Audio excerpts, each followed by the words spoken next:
Olá. Na aula passada, a gente tratou dos métodos para determinação de permissividade, que usam tanto o coeficiente de reflexão na entrada de uma lâmina, quanto o coeficiente de transmissão através de um material, uma parede de elétrica. Nesta aula, nós vamos começar a tratar dos métodos que não usam o coeficiente de transmissão, apenas usam o coeficiente de reflexão na entrada da lâmina. Obviamente, para se conseguir um número complexo, nesses métodos serão necessárias duas medidas diferentes para se determinar a permissividade do material. O que é um pouco diferente do que acontece no método que nós conhecemos chamado NRW. Eu sou o professor Sérgio Severo, do curso de Engenharia Elétrica do Instituto Federal Sul-Rio-Grandense, e essas são as aulas de ondas eletromagnéticas. Bom, o que nós vamos tratar primeiro hoje é a reflexão de uma onda eletromagnética em um condutor perfeito. A gente já sabe que o condutor perfeito é um material que, quando submetido a um campo elétrico, conduz uma corrente infinita.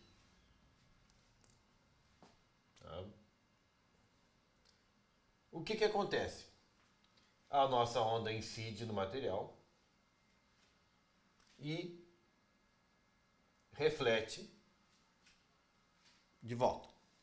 O coeficiente de reflexão nesse condutor é igual a menos 1. Menos 1 porque é 180 graus. Isso para fazer com que as ondas somadas neste ponto, o campo total em cima do condutor seja zero. Se o campo total em cima do condutor não for zero, o que acontece? Acontece uma corrente infinita no condutor. E aí, o que nos interessa hoje são duas coisas. Primeiro, como são os campos aqui e o que é esse, afinal de contas, o que é esse tal de padrão de onda estacionário, que é a distribuição do campo nessa entrada. Isso é muito importante, em grande parte hoje, por questões históricas. Por quê? Porque quando não se tinha instrumentos de medida de coeficiente de reflexão, o que se tinha, na verdade, era um diodo detetor. Um diodo detetor que, acoplado a uma pequena antena, era capaz de verificar a intensidade do campo elétrico total nessa região. Se ele consegue verificar a intensidade do campo elétrico total e vocês deslocam esse diodo detetor na direção Z, o que aparecia era um fenômeno bastante curioso, que em alguns pontos dessa região se tinha um valor de campo elétrico que era o dobro do campo elétrico incidente, em outros pontos dessa região se tinha um valor de campo elétrico que era zero, quando incidíamos uma onda em um condutor perfeito. Esse padrão, que basicamente é gerado por campos elétricos que ficam oscilando o tempo todo no domínio do tempo, formando uma senoide, assim, mas que em momento algum nesse lugar eles são mais intensos, são um valor diferente de zero, foi chamado de padrão de onda estacionário. O que nós vamos analisar hoje é a dedução matemática de como esses padrões se estabelecem aqui em função do que determinam as equações de Maxwell. Observem que o diodo detetor, normalmente, que é um retificador, pega só o sinal, a parte positiva ou só a parte negativa do sinal, dependendo de como ele está colocado. Isso aplicado num capacitor fazia com que aparecesse aqui uma corrente DC. Apenas por curiosidade, então, o que esse diodo detetor é um conversor AC-DC. É isso que esse diodo faz. Claro que que a tensão DC que aparecia sobre esse capacitor, também conhecido, esse circuito também é conhecido como detetor de vídeo, Tá? A tensão DC que aparecia sobre esse capacitor era, de alguma forma, proporcional ao nível. E o que se detectava não era um nível constante, mas o que se detectava era esta variação aqui, em relação à tensão zero. Então, esse padrão é o que nós vamos descobrir como ele se forma matematicamente.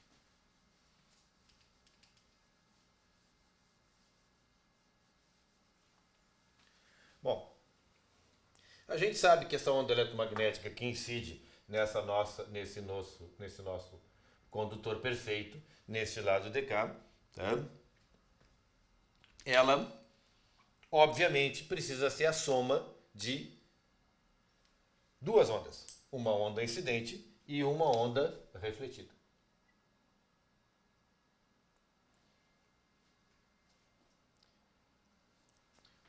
Ou seja, o campo total é x. De novo, a gente continua usando nosso mesmo sistema de coordenadas, né? Uma onda plano polarizada EX. Aqui o nosso plano está em z igual a zero. Tá? E a nossa onda tem o campo elétrico nessa direção. Campo magnético nessa direção aqui. E a direção de propagação, a direção do vetor de Poynting é essa aqui. Então, o campo EX, a gente já sabe, ele sempre vai ser dado pela onda incidente, E0 mais, E na menos gama Z, mais E0 menos E na gama Z. E o campo HY vai ser H0 mais E na menos gama Z, mais H0 menos E na gama Z. Como o nosso meio não tem perdas, afinal de contas é o meio antes da lâmina aqui, que nos interessa os campos, tá?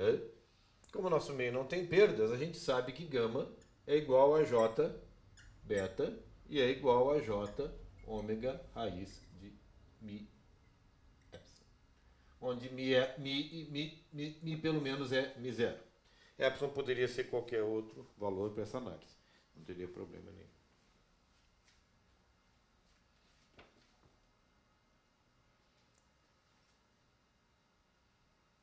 Bom, a gente sabe então que em qualquer instante de tempo, tá? Em z igual a zero, no condutor perfeito, a soma do campo incidente tangencial a essa superfície, E1 mais E1 mais E1 menos, tem que ser igual a zero. Tá? Então, nesse ponto, a soma desses dois campos tem que ser igual a zero. Então, aqui a gente pode afirmar que os campos totais, tá? Em z igual a zero são E mais E0 mais E na menos J beta 0 mais E0 menos E na J beta vezes 0. Tá? Aqui não é beta 0, é beta vezes 0. Isso aqui é 1, isso aqui é 1. O que diz para nós que é E0 mais E0 menos. O que resulta, então, que a intensidade do campo refletido, E0 menos, é igual à intensidade do campo incidente, E0 mais, na posição Z igual a 0.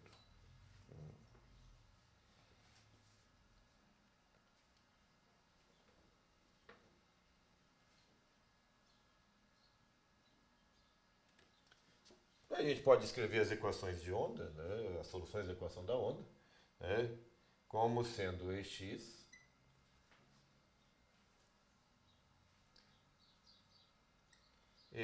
igual a E0 mais E na menos beta Z menos, tirado daqui, tá? E0 menos E, desculpa, é na menos J beta Z, tá? Na J beta Z. E HY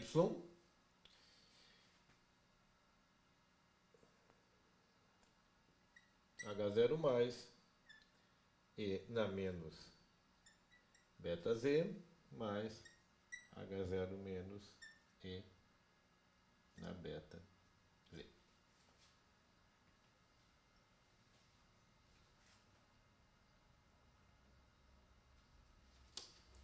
Aqui eu mantive ainda, porque não tem essa relação, só tem essa relação aqui, substitui essa relação nesta equação.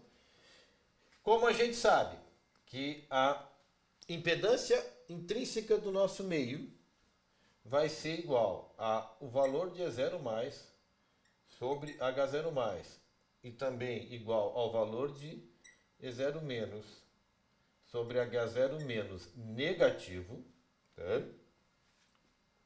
E igual a raiz de μ sobre epsilon, tá? Isso resulta que H0 mais é igual a E0 mais sobre a impedância intrínseca.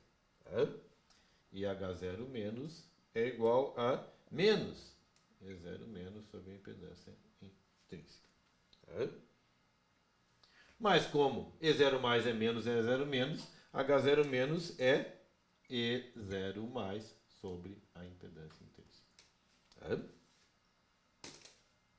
Agora, se a gente substitui isso aqui tudo nas equações aqui de cima, aqui já vai substituindo E0 menos aqui por menos E0 mais, né? A gente já vai chegar nelas. Nós temos que o campo EX vai ser igual a o valor da intensidade de campo em zero, da onda progressiva, vezes E na menos J beta Z, menos E na J beta Z. E o valor do campo HY vai ser igual à intensidade da onda progressiva sobre a impedância intrínseca do meio, E na menos J beta Z, mais E na J beta Z.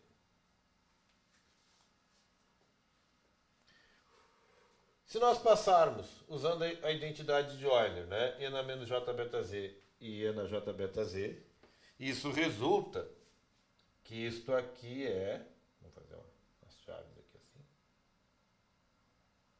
isso aqui é igual a cosseno de beta Z menos J seno de beta Z menos cosseno de beta Z mais J seno de beta Z.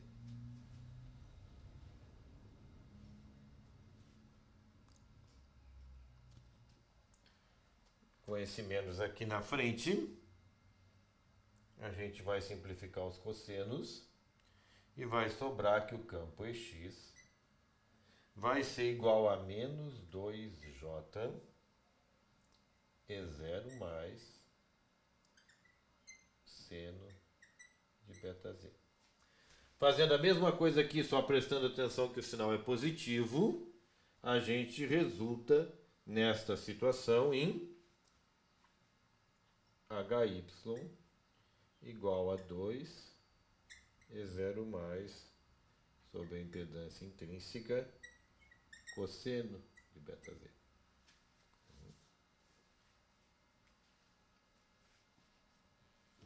Então vamos escrever essas expressões aqui em cima, que são as expressões para qualquer Z dos campos EX e HY.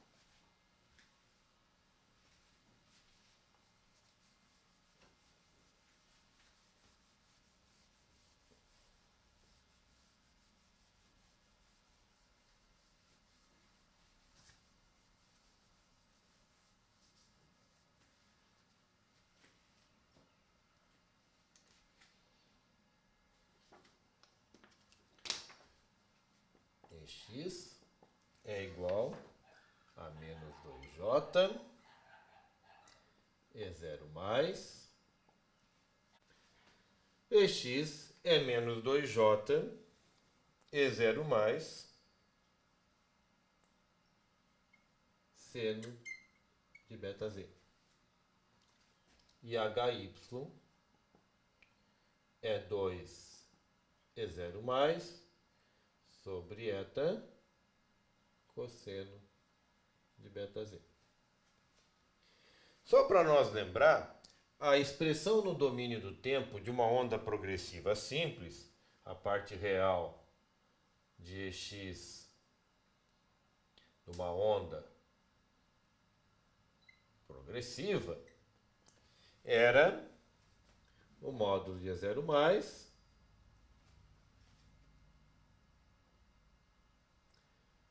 cosseno de ômega t menos beta z.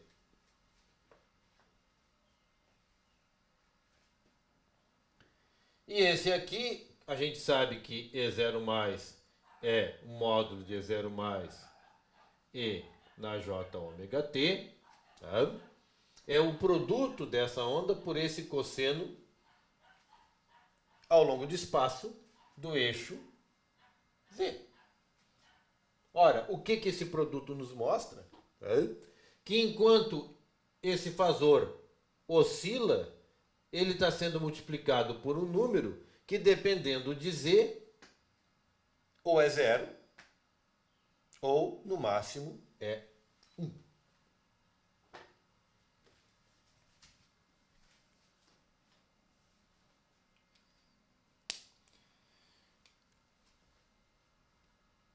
Então vamos ver exatamente qual é essa expressão. E esse aqui não, né? Vocês lembram que esse número mantinha um ponto de fase constante andando, né? Por quê? Porque esse valor, uma vez mantido constante, o único jeito desse valor se manter constante é ele tem uma velocidade de progressão.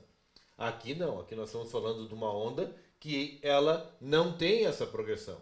Ela oscila em um determinado ponto, daqui a pouco ela oscila quase a zero, daqui a pouco ela oscila a zero, daqui a pouco ela sobe a oscilar de novo, e naquele mesmo ponto Z, em algum Z, ela é zero ou um valor sempre fixo dentro da variação do E na J ômega T. Tá? O que é muito diferente disso aqui. Isso é onda progressiva e isso aqui é o que a gente chama de uma onda estacionária. Vamos ver a parte real dela, como é que ela fica, para a gente ter uma ideia mais clara desta bendita onda estacionária.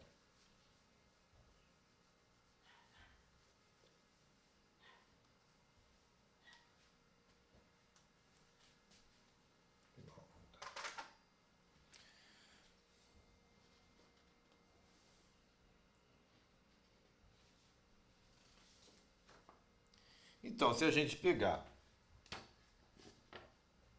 a parte real de EX,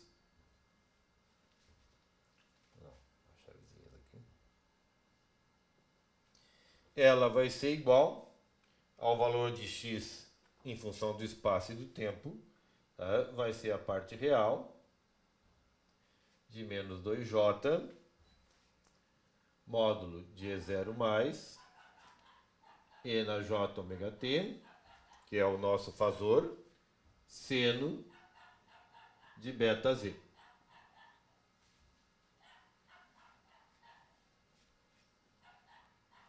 Então, EX de Z e T é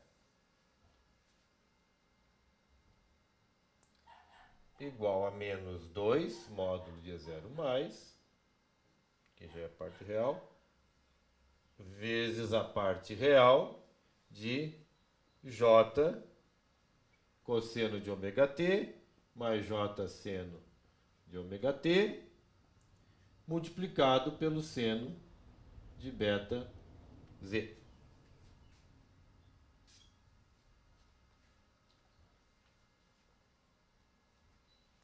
Se vocês fizerem isso aqui, a gente chega no valor de EX de Z e T é igual a mais 2 vezes o módulo de E0 mais seno de ômega t vezes o seno de beta z na direção a x.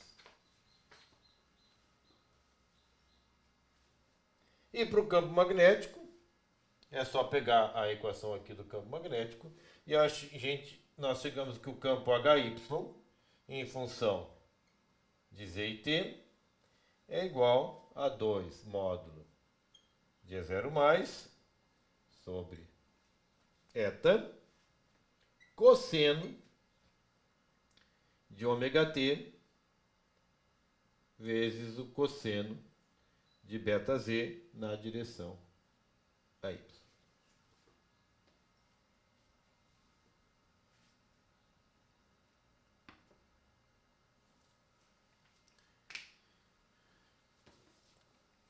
Notem assim, o que acontece? Se um é o seno e o outro é o cosseno, o campo elétrico e o campo magnético agora, no tempo, estão em quadratura.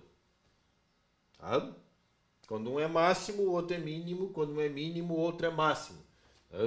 E vice-versa. E isso é bastante importante se notar. E eles no espaço, tá?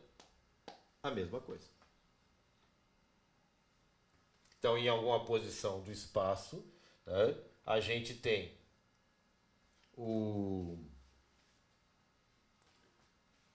a possibilidade de ser zero, e nós vamos analisar essas posições agora. Então vamos lá, vamos ver o que acontece, por exemplo, em z igual a zero, com essas nossas equações agora que a gente tem aqui para o nosso campo elétrico e o nosso campo magnético, antes da nossa lâmina metálica que está refletindo o nosso sinal.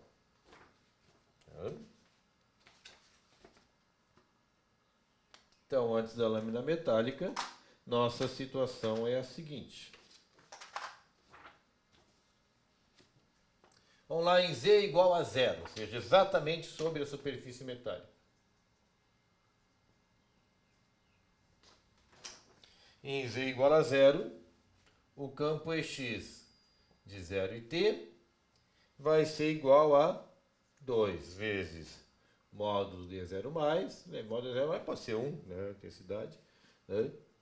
Seno de ômega t, ou seja, o tempo continua variando, vezes o seno de 0. Mas o seno de 0 é 0. Então, esse valor aqui dá 0. Então, a qualquer instante de tempo, na superfície da nossa lâmina metálica, condutora perfeita, o nosso campo elétrico é 0. Vamos ver como fica o campo magnético. Para o campo magnético, nós temos então que o campo HY de 0 e t é igual a 2 módulo de E0 mais sobre a impedância intrínseca do meio, cosseno de ômega t vezes cosseno de beta z, z igual a 0, cosseno de 0, que é 1.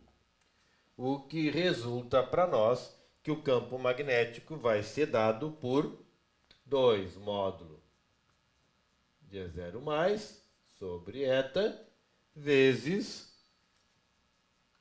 cosseno de ômega t. Ora, é 2 vezes a intensidade da onda incidente. Então, o campo magnético aqui alcança valores, dependendo do instante de tempo, de até 2 vezes a intensidade da onda incidente na superfície metálica perfeita. Tá?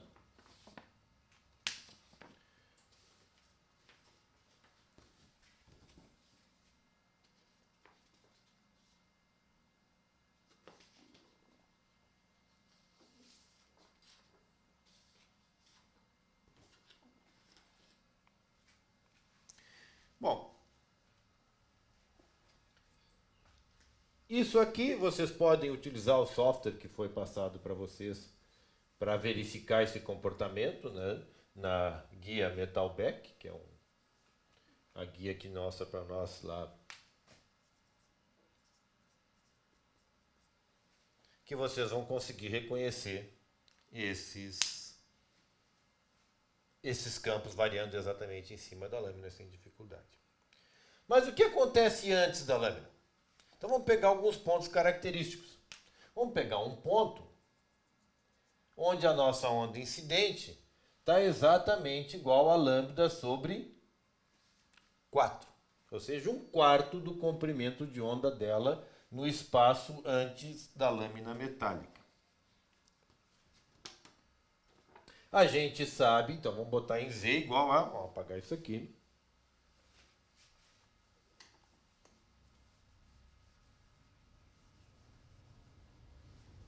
Em Z agora igual a lambda sobre 4.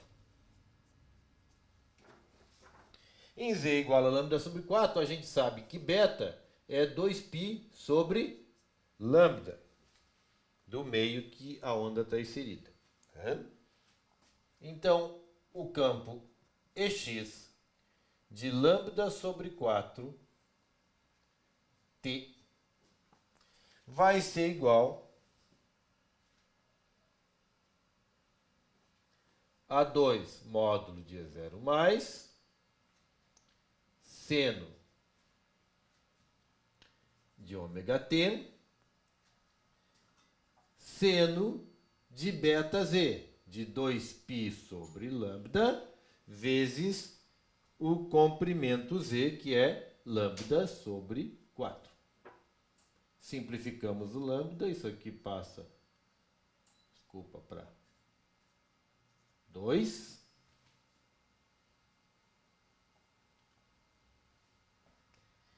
E a gente vê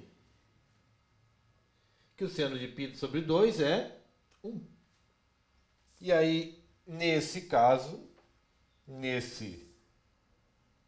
nessa situação, o campo elétrico, nessa distância lambda sobre 4, é igual a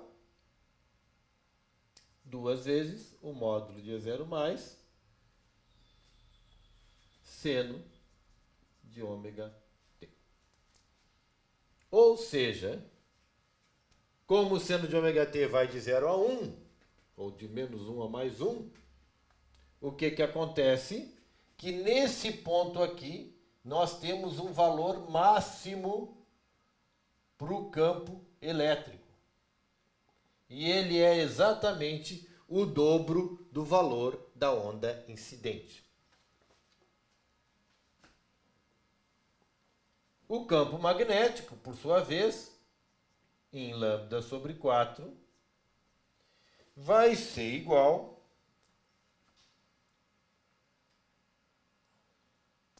a 2 E0 mais sobre a impedância intrínseca do meio vezes o cosseno de ômega t vezes o cosseno de beta z, ou seja, o cosseno de 2π sobre lambda vezes lambda sobre 4, que é o cosseno de π sobre 2, e o cosseno de π sobre 2 é igual a 0. Ou seja, a lambda sobre 4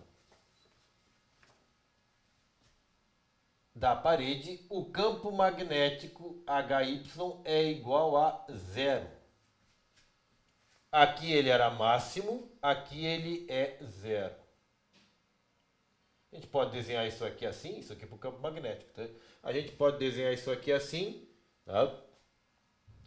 Com um formato próximo no assenoide, porque o que comanda é um assenoide e uma cossenoide que comandam, né, esses valores.